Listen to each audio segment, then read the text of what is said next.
intake systems typically are inefficient because the manufacturers have different set of requirements that they've got to meet. They have NVH, which is noise, vibration, and harshness that they've got to meet, and they have restriction in the air filter because they have very high air filtration standards to protect their engines.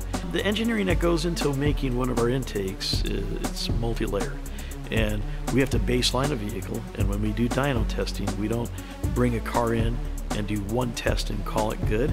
We'll do several dyno tests and establish a good, stable baseline. So that's when you see reported power figures from us, they're typically conservative, and usually is because it's several tests that we've averaged over to make sure we have good, stable numbers. After we do the baseline testing, we have to go to the dyno and develop the length and the diameter of the intake system.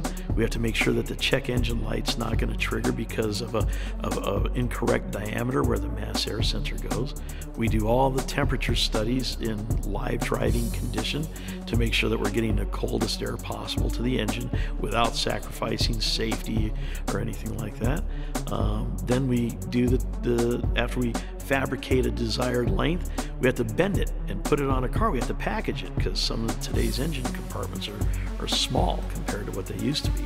Consequently, those bends may have an influence on power, so you have to re-dyno after we've bent up the intake system and put it on the car to make sure we've lost nothing by doing it.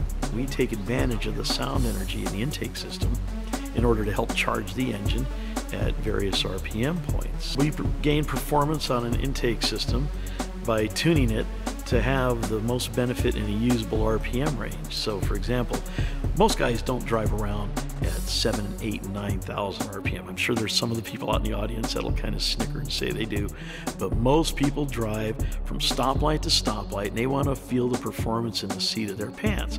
So we tune our intakes to generate power in a very broad power band, typically in the driving range of a car. With our company, enthusiasts have several options of intake.